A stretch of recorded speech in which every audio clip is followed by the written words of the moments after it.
I know you're already paying attention, but we wouldn't want to miss out on that. Welcome. My name is Ken St. John, and I'm your associate in the pulpit today. Welcome, everyone, to April at Valley Unitarian Universalist Congregation.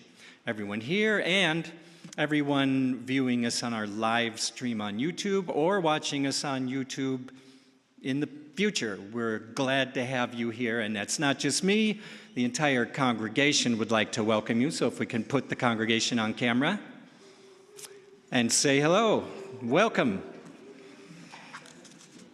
All right. We also want to especially welcome any guests among us. If there's anyone here who's a seasonal visitor or is just joining us for the first time and you're willing and able, please rise now. I invite you to and be recognized and welcomed by the congregation. Are there any visitors?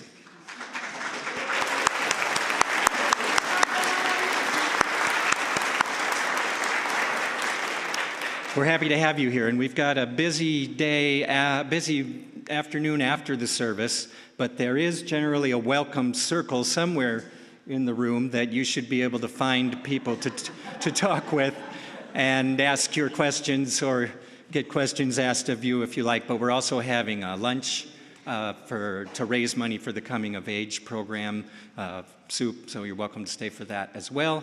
And then we're having a visioning activity afterwards. You'll hear more about that soon. This Sunday, our pastoral care will be provided by Dan Schulte in the sanctuary. I believe I got that right. There's Dan. And for those of you on YouTube, you'll be hearing from Claudette Wassel about how to contact her. Also, you can contact either one of them anytime during the week at pastoralcare@vuu.org. If you need a listening ear or someone to talk to, that's what they're there for. We also have our caring neighbors who provide services to people at home. If you need assistance with things temporarily or on an ongoing basis, there are people who can help you make that happen from the generosity of the congregation, and they can be reached at caringneighbors@vuu.org. This morning, two of our UUA's Pacific Western Region congregational staff are joining us for worship, and will be leading this afternoon's workshop on the future of faith formation at VUU. Dr. Melissa James joined the PWR staff in 2020. She earned her Master's of Arts from Lutheran School of Theology in Chicago with a focus on faith and justice. Melissa holds a PhD in ethics and social theory from the Graduate Theological Union in Berkeley, California. Melissa is the PWR specialist for stewardship, LGBTQIA+, inclusion and gender justice, and non-congregational covenanting communities. Reverend Tanya Y. Marquez joined the PWR Congregational Life staff in 2024 with previous experience in parish ministry and hospitality chaplaincy. Tanya lives in the San Diego area and has lived in the border region for most of her life on both sides of the border. Her ministry is influenced by her fronteriza, and immigrant experience. She believes in the healing power of words, rituals, and community. I also want to add today to introduce you to our music team: Linda Muth, Lori Fagan, James Osborne Pop, Felix Verver, and me, Kensei Chan. I will be joining the music team as well. And now we'll light the chalice. Won't you join me in our words on the screen as Ken lights the chalice for us? We kindle this flame, symbol of our faith, for the light of truth, the warmth of community, and the fire of love, which calls us to work for justice. And I'm Reverend Sarah Oglesby Dunnigan. I'm the settled minister here. My pronouns are she, they, and I'm so excited to have you here today. These words actually come from Reverend Tanya, and they are our invitation to worship this morning. It's a wonder and a mystery that our paths have crossed, that in the immensity of time, in the vastness of space, we coincide here. I am in awe of the ways in which our lives intersect and intertwine, at the beauty we create when we gather. May our coming together make us more compassionate, more just, more caring, and more loving. May our hearts and minds be open to this offering. I am so glad you are here. Let us worship, let us marvel at the miracle of being here right now and the mystery that has brought us together. Blessed be.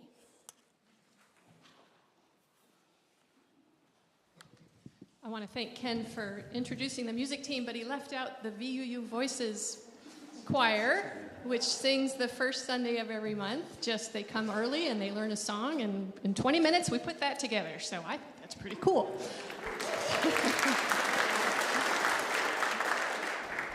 Our opening hymn is Now Let Us Sing, number 368 in the Gray Hymnal. There are two parts. There's a low voice, which Lori's going to help lead, and a high voice, which I'm going to help lead. And Ken's going to do some harmonica, and Felix and James on bass and piano. So please rise in body or spirit. Pick your part. Have fun. Move around a little bit if you can. Here we go.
Well, I have marvelous news for you all.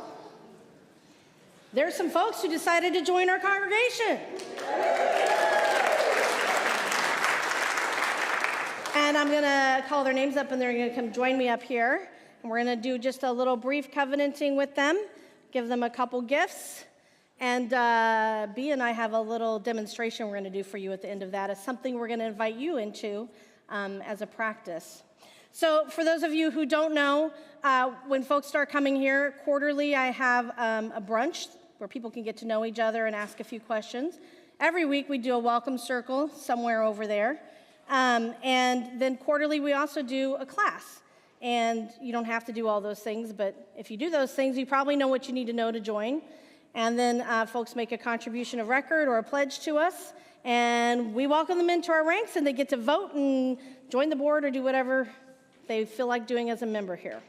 So, Paul and Kanasha Reed, George Wheaton, William Emerson,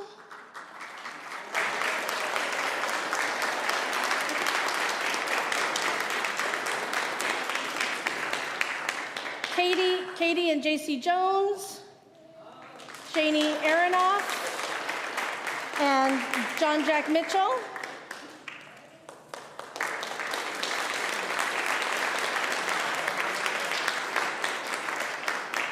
Emma Porter.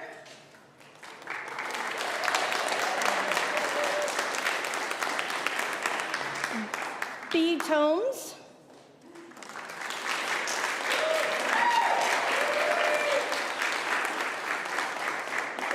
Christine O'Donnell.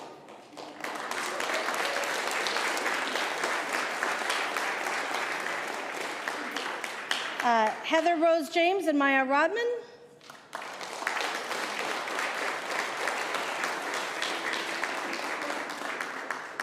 Patricia Reed.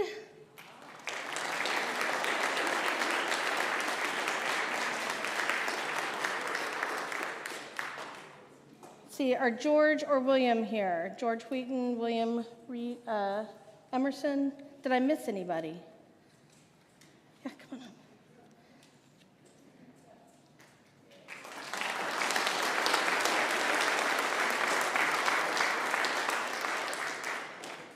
Okay, so these are, come on up, come on up, come on up.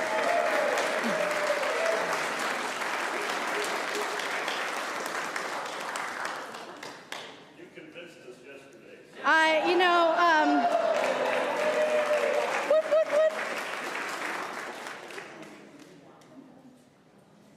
Also last name Porter, yes? Yes. Tina? And Brian. And I brought the book for those of you if you have not signed. I think most of you have signed, but if you've not, before you leave today, you can.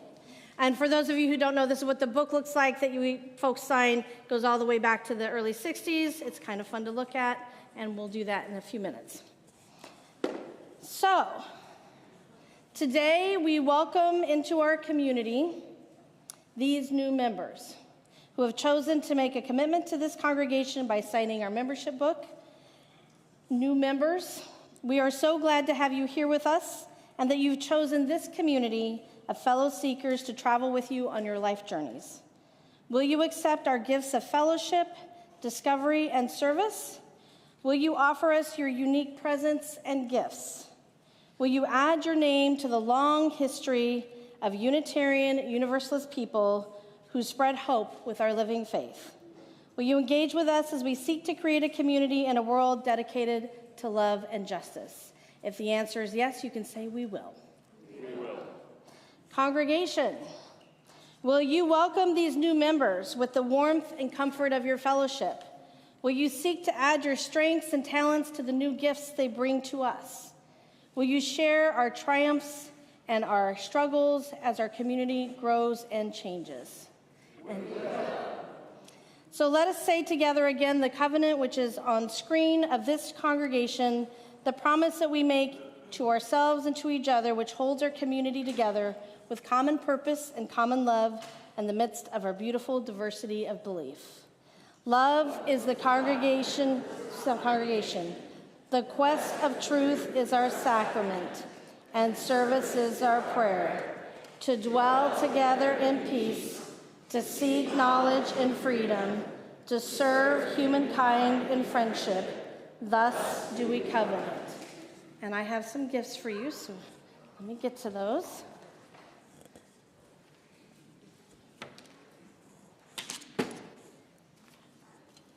And maybe, let's see, I'm going to have you come up the ramp maybe and take a flower, and then you can go back down that way, and then I'll hand you a card. It seems like the best way to move bodies. And there's one card per the two of you. Yeah, you're good. Yeah, I counted on extras.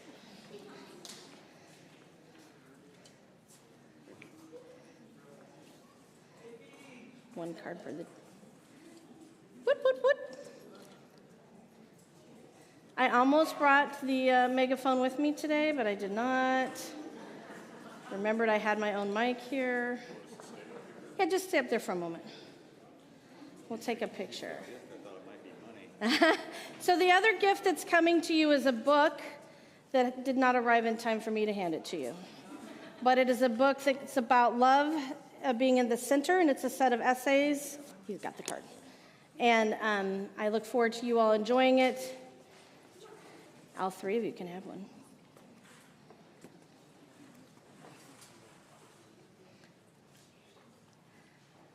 We'll do our thing at the end. Did one of you these? I think I did. I don't know. I might have missed somebody. Yeah. Okay. Welcome. Okay.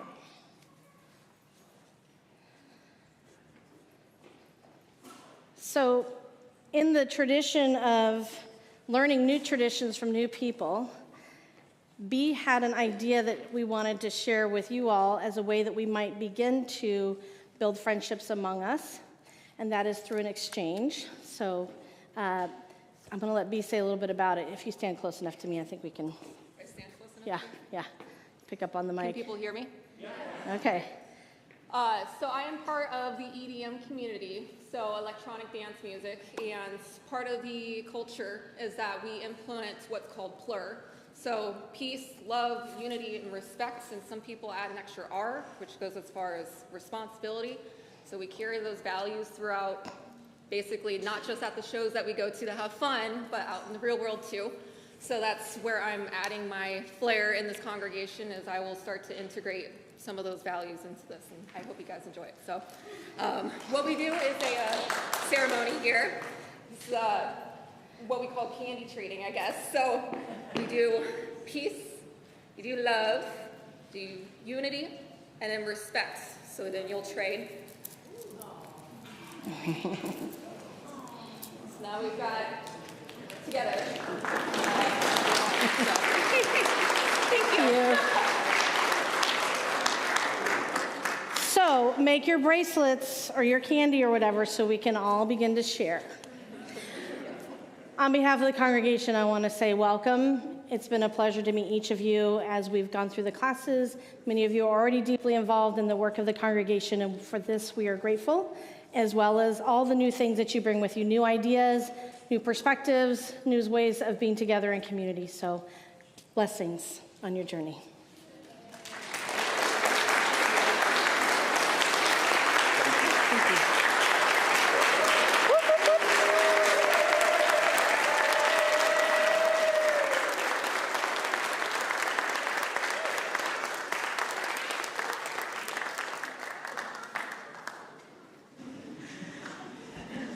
Good morning. Again, my name is Dr. Melissa James. I use she, her pronouns, and I have a story for us this morning. So I'm going to invite all of those who are young or young at heart to join me up here for our time for all ages.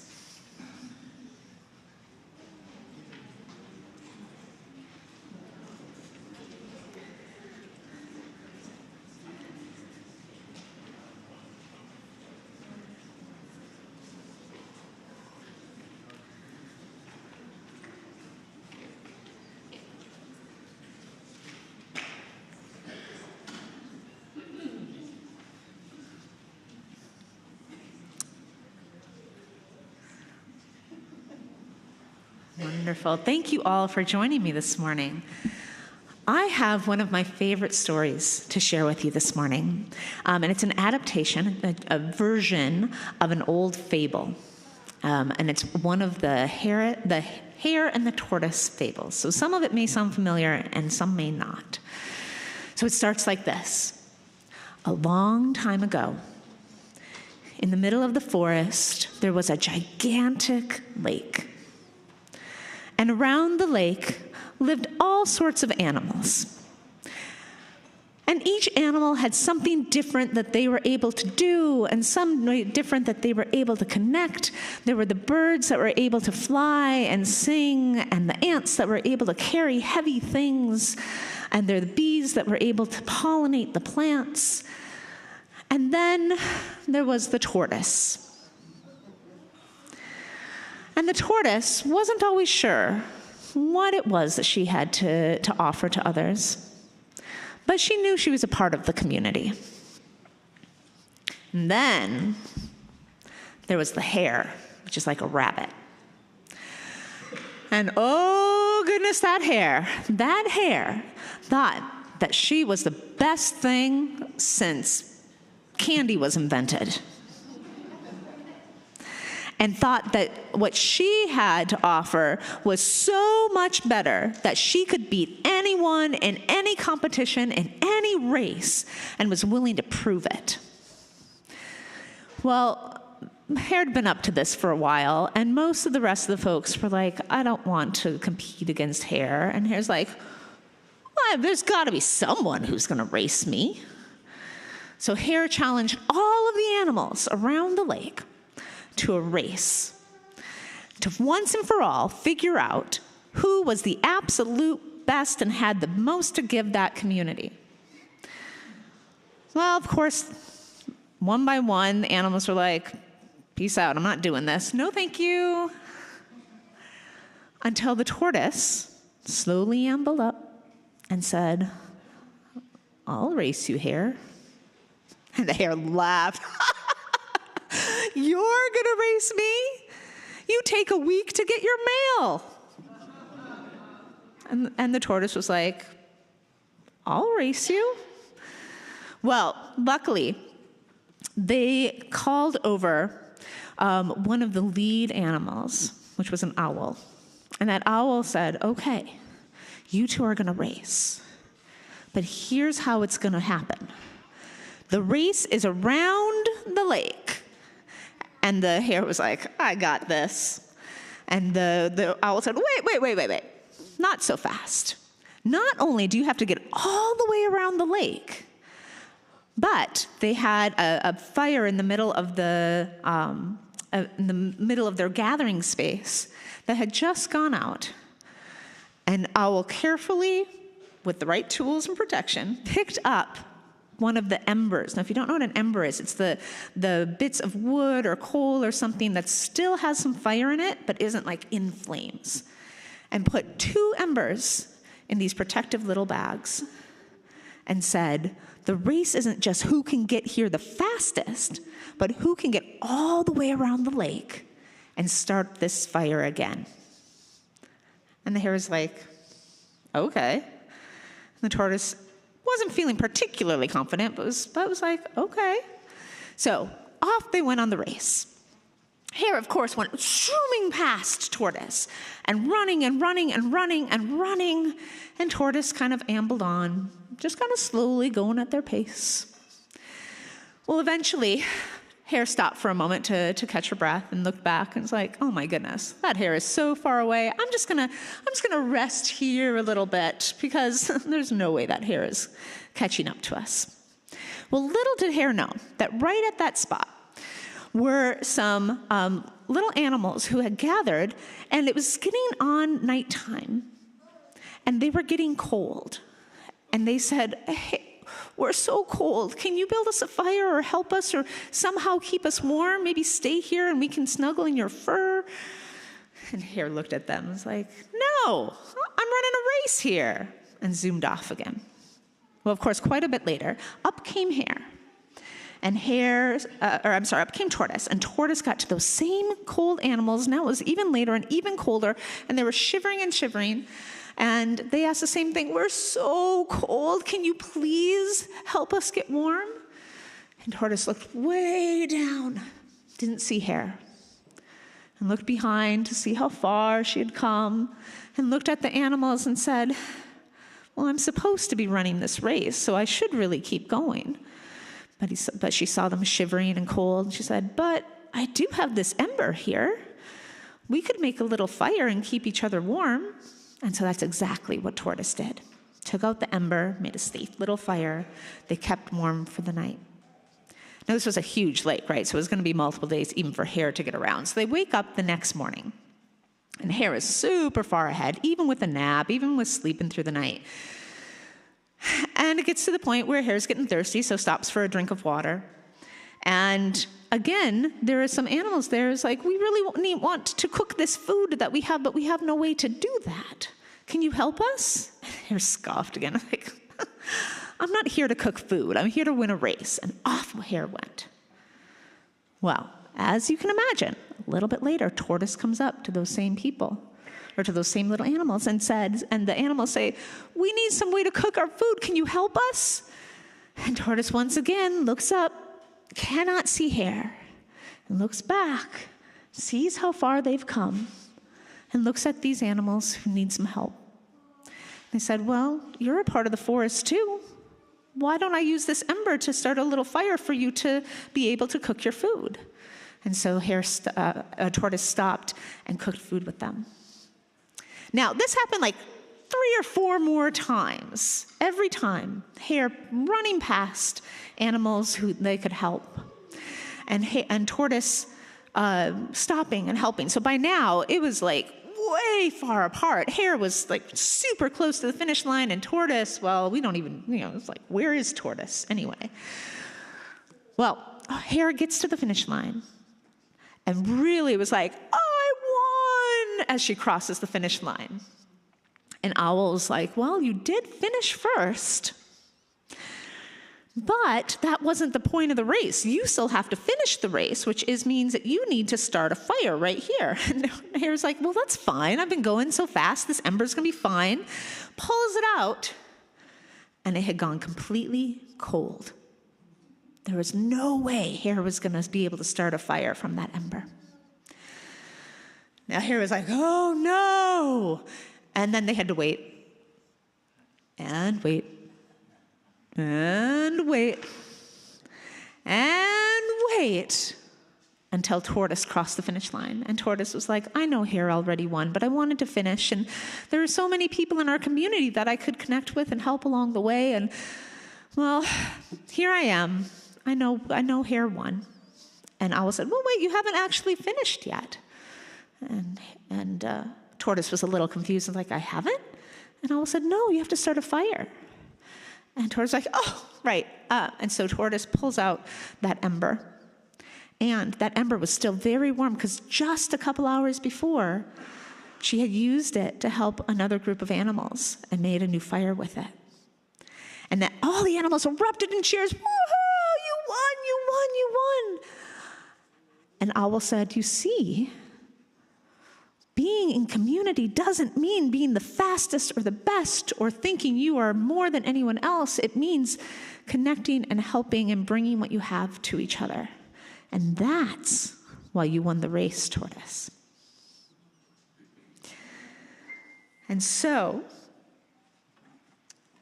as we go on, and you get your candles and head out, I invite all of us to think about what is the ember and the flame that we have to share and that we have to receive from one another?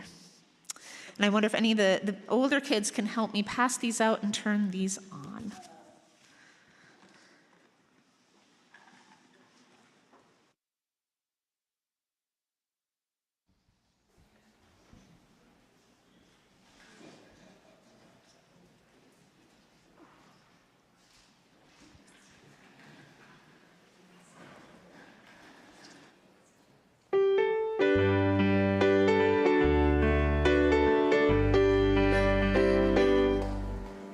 This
I invite everyone to take a deep breath or two.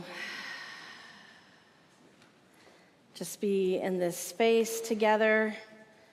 Notice who else showed up today. Send them a little smile if you got it. Notice your body in your seat. Remember the cool breeze this morning and this last few days. Keep it in mind because it's probably not going to be here for long. Count your blessings while you have them. For those of you who are new with us this morning, we take a little time in the middle to center as our youngest members leave to go into their classrooms and learn with each other. And we take a little time to notice what's in our heart and on our minds, to light candles if we want to over here on the east wall for things that might be a joy or a grief or just something we want to mark. We have a book that we keep track of things that you want to share with us, things that the pastoral care team can take a look at later. It might be an anniversary or just something that's going on with you that you want prayers for, whatever you want to write to us. We have a fountain that is the living waters of this congregation. We use it for our water communion in the fall, but it's here every Sunday for you to add a drop of water to remember that when you're here and whether or not you're in this space with us, that living waters is always there, as are you. And we have some stones and sand that you can also hold, take back for your pocket, bring back later, put in sand, whatever might help you feel grounded. And many of us just like to sit in our chair and have like a moment in the middle of the week where we can just rest and notice what's in our bodies and notice what's in our hearts. So there's no rules, but if any of those things speak to you while we're singing, you're welcome to go do one of them. And I'm going to open with these words from Lisa Garcia Sampson. Spirit of life and love, Spirit that lives within us and between us and among us right now. Within this beloved community and in our work for collective liberation, may we continue to weave the web of trust and care to keep our bodies safe. But more than that, may our bodies be the site of healing, joy, and freedom. May we refuse to let our spirits be depleted and hardened by the forces of hate. Instead, may we open ourselves to be nourished and transformed by the movement for justice, knowing that our collective story is not what we are fighting against, but what we are fighting for. For ours is the work of creation. Ours is the work of inviting people into an irresistible movement rooted in our belief that a new world is possible. And the center of our work is love and joy and the spirit of abundance. These are the things we are fighting for, and these are the things we are fighting with. May we know deep in our bones that this is the call of our faith. Amen, and blessed be.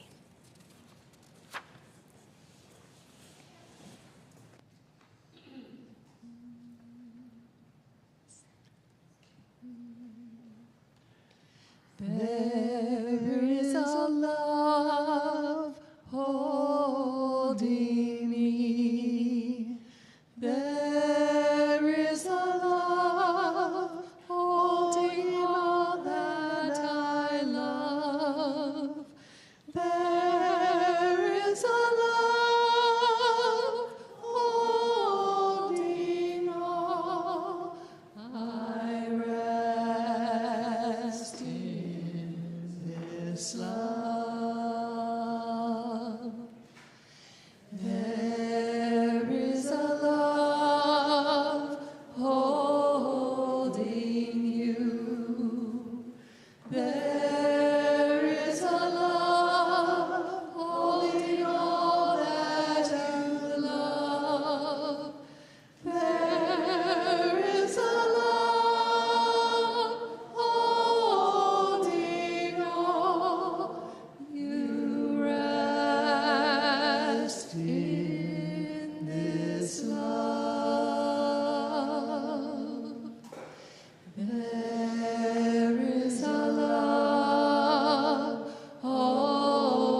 May we always know that we can rest in love. And once again, good morning. My name's Tania Marquez. My pronouns she, ella. And I'm glad to be here with you this morning as your primary contact for the UUA's Pacific Western region. And this morning, I'm beginning this conversation with you on intergenerational community faith formation. And I will invite you to come with me as I explore each of these concepts. Before my ministerial career, I was a Spanish teacher. I love languages. Oh, but before I get there, I wanted to ask you, how many of you went to the protest yesterday? Good. Nice. Thank you. How many of you are still ringing from that? Yeah. Yes. I was just curious. Just wanted to know. Thank you. But I love languages, and what I loved most about teaching was inviting my students to find the cosmovision of a culture through language. Languages and the words used to communicate are not only labels of things and ideas or concepts, but they are infused with beliefs and ways of looking and understanding the world. For example, I would tell my students that the tooth fairy in Mexico and many Spanish-speaking cultures was a mouse, not tooth fairy, but a mouse that would come and get those teeth. Or how cats have 9 lives in the US, but 7 across the border. Or how for people in Mexico, Tuesday the 13th was the day of bad luck, and not so much Friday the 13th, though those famous horror movies have influenced that perception. But my favorite thing is capturing words that, these words that capture something in one language, but that are lacking in the other. For example, I haven't found a good word in Spanish to capture the feeling and experience of homesickness.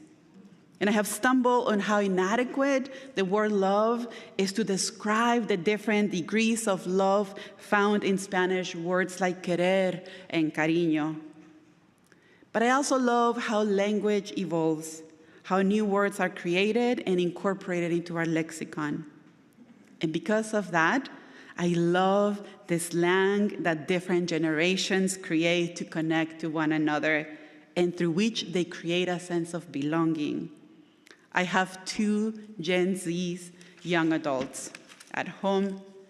And the first time I heard them say some words, I was like, what?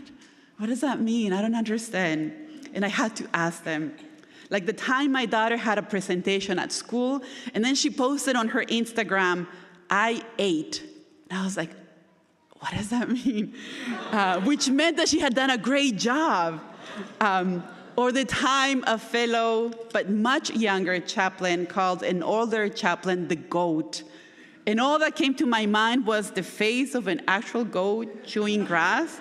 And then I learned that to be called the goat is a compliment, meaning the greatest of all times.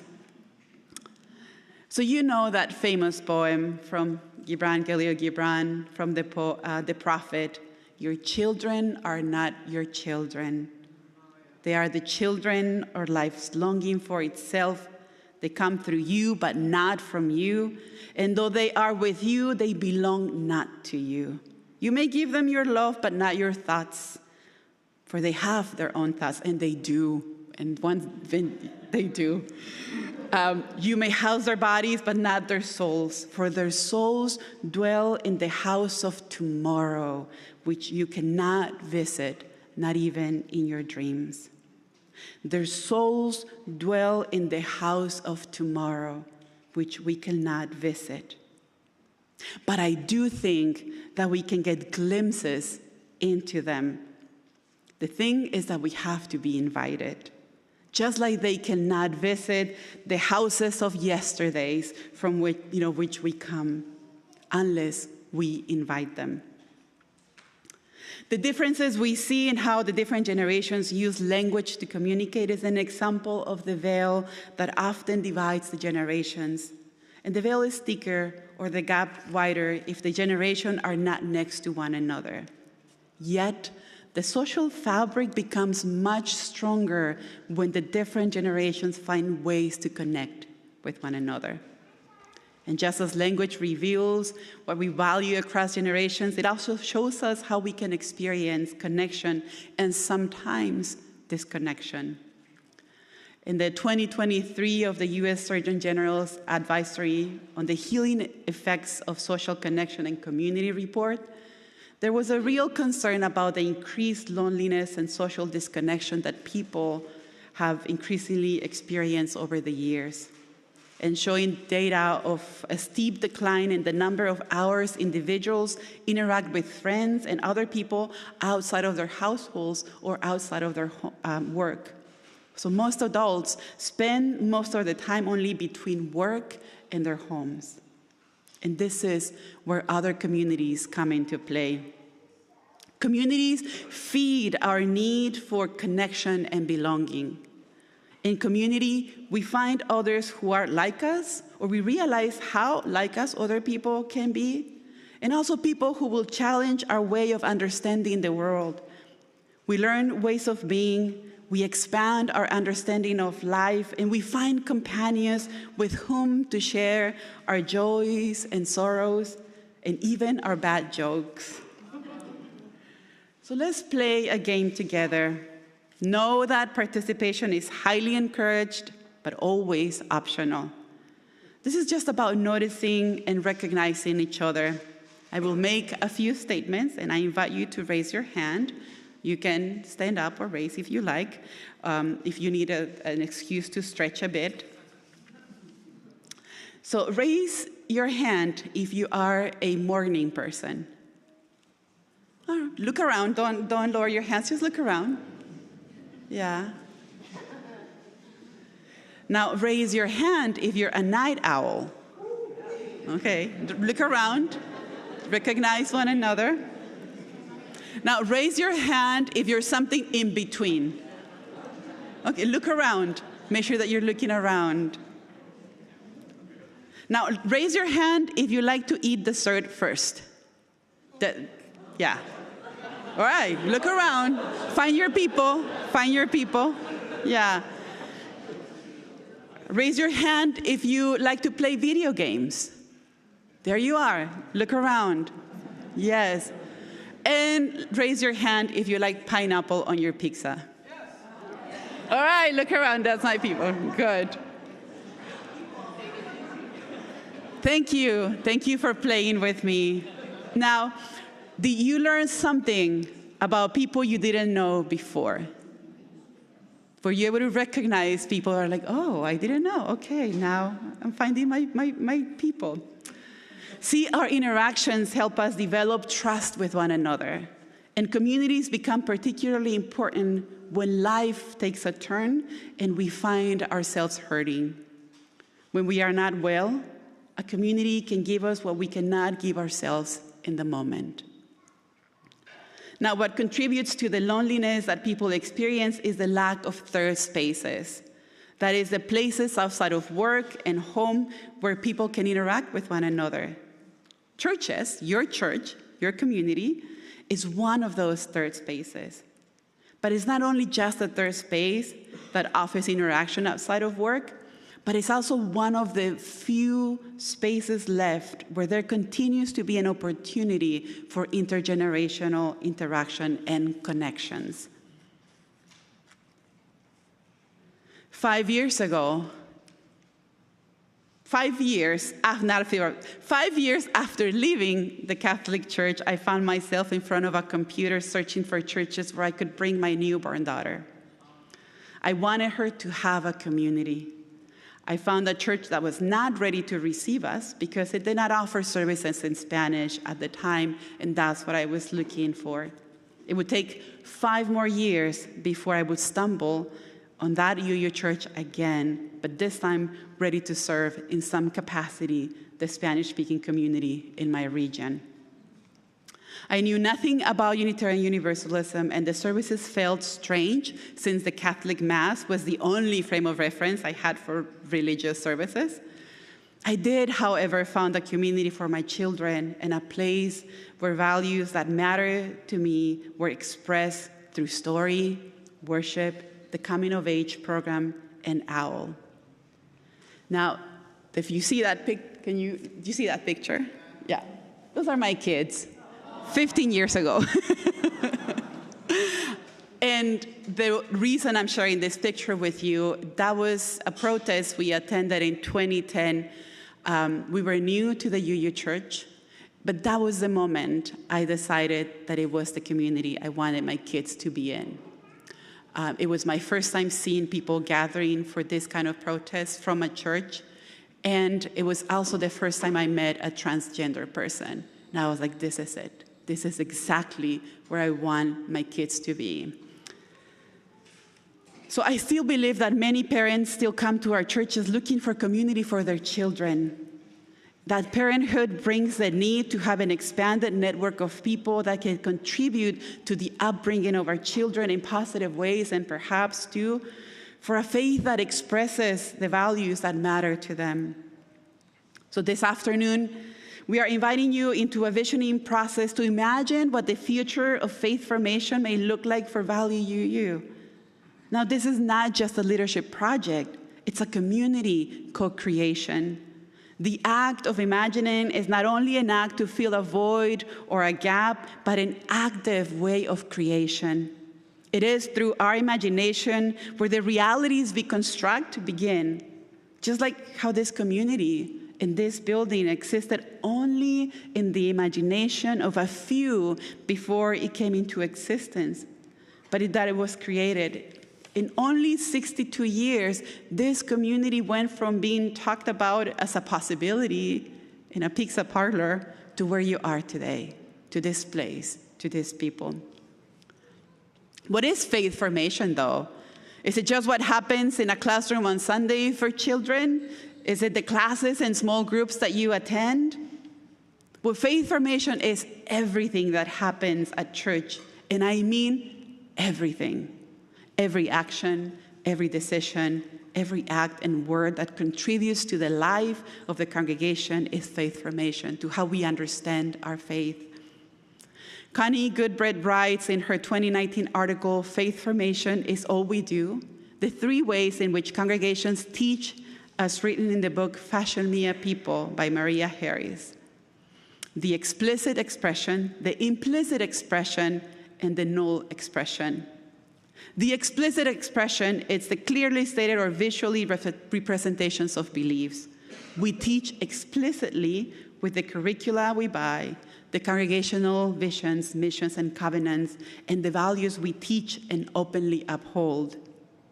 The implicit expression is the norms and practices of the congregation that are not articulated fully or openly. They can be silent, but they are strong and deeply embedded in the culture. And the null expression is the paradox that exists because it is that which is omitted, what is absent but communicates much about the congregation. So for example, some words are not just used. A congregation with no specific classes, no accessibility access, no room for people to park, no seats left in worship, no children's programs, etc. So a vision, in some ways, requires paying attention to the ways in which you already operate and then projecting into the future the shape of programming that you desire.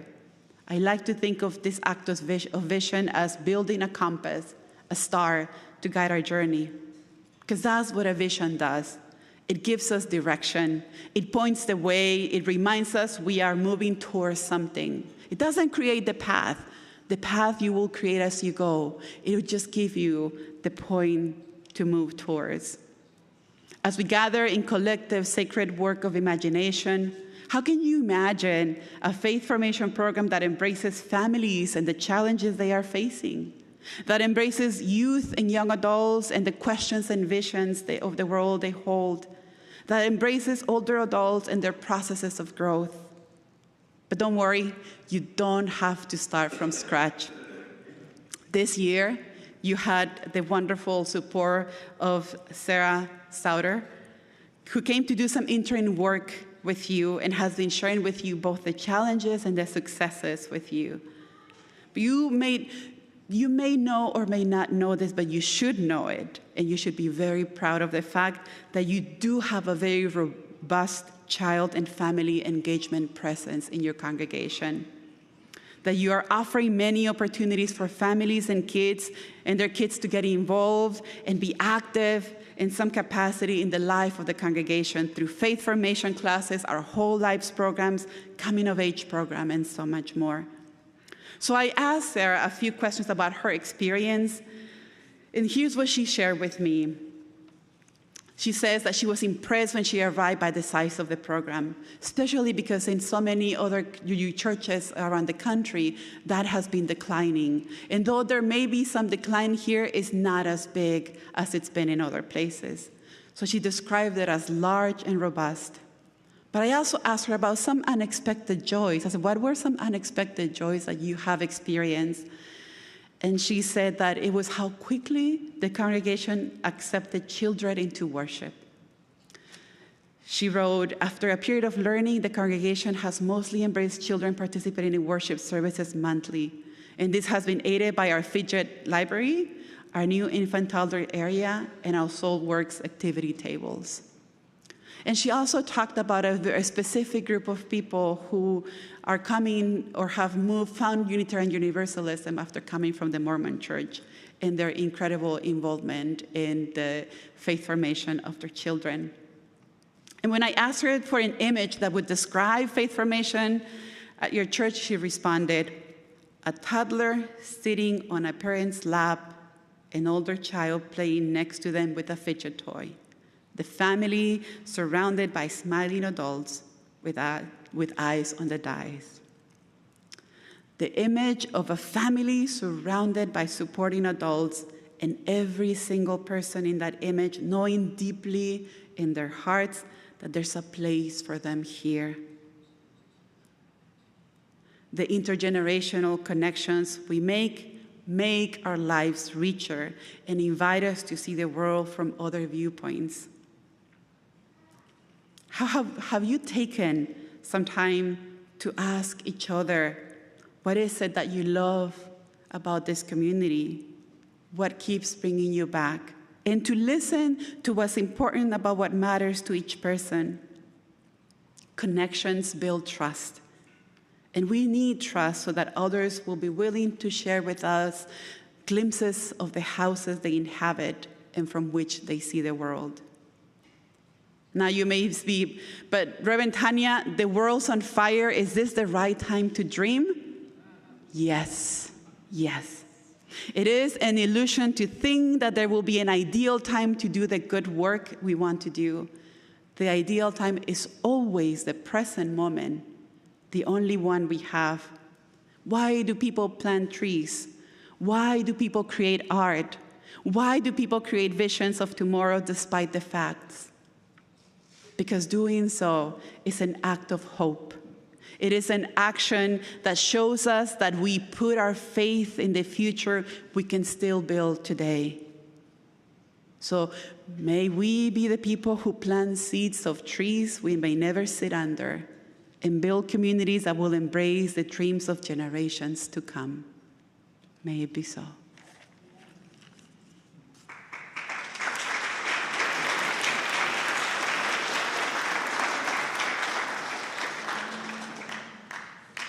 There is a love holding us. There is a love holding all that we love. There is a love holding all we rest in this love.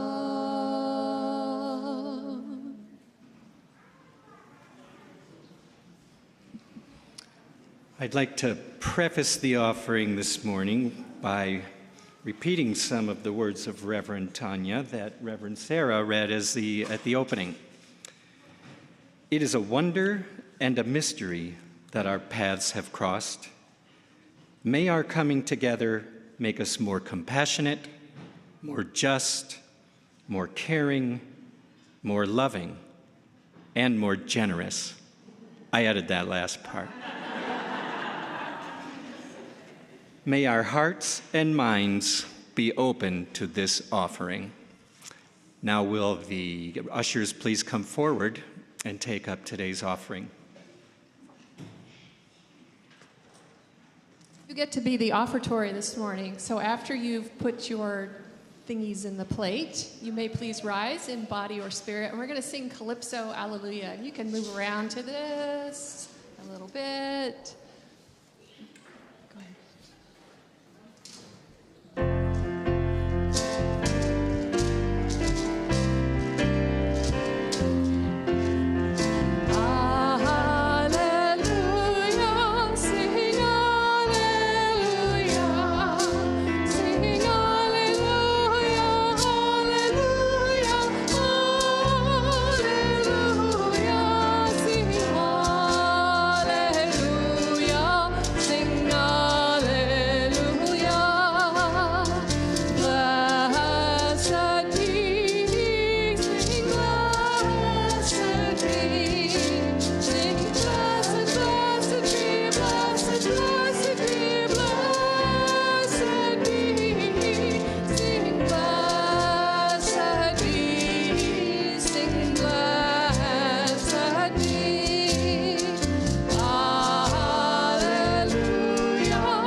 Do not fear agitation, for agitation is a rhythm of life itself to be put into motion, to be stirred.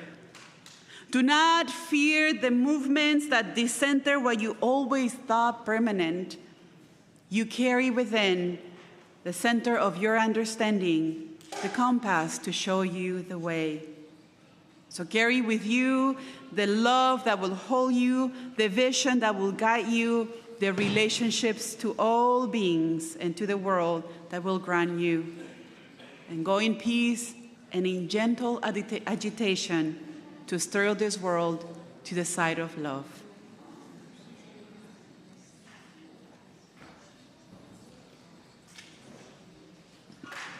We're going to ask you to rise in body or spirit.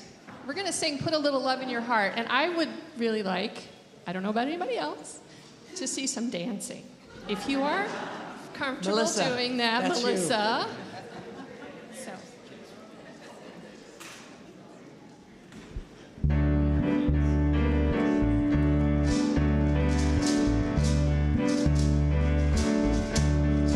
Here we go.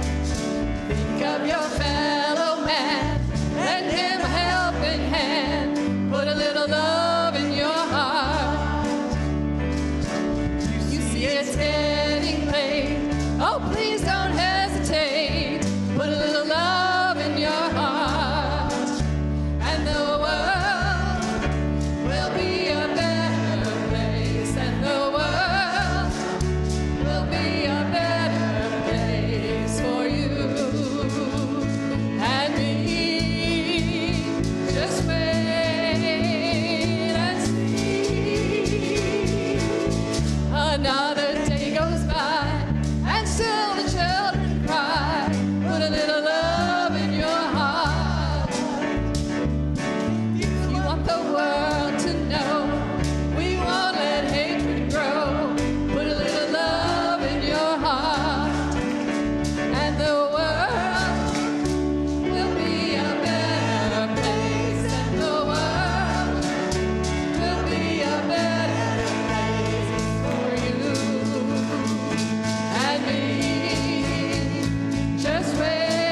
Y'all sound amazing.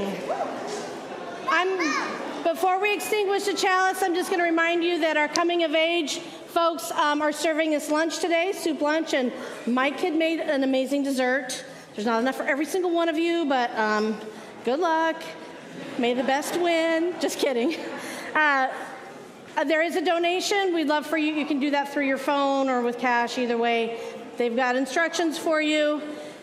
We want to encourage you to stay for the workshop, so don't disappear. Do eat lunch and stay for the workshop. We want all of your visions to be part of what we do. Good? Don't disappear. Let's extinguish the chalice together with these words on the screen. Though we extinguish the chalice, our connection to each other and this community remains. May its light guide us this week as we walk the path of justice, speak words of love, and fill our world with compassion until we meet again. Enjoy each other, and we'll see you next week. Let's stay for the workshop.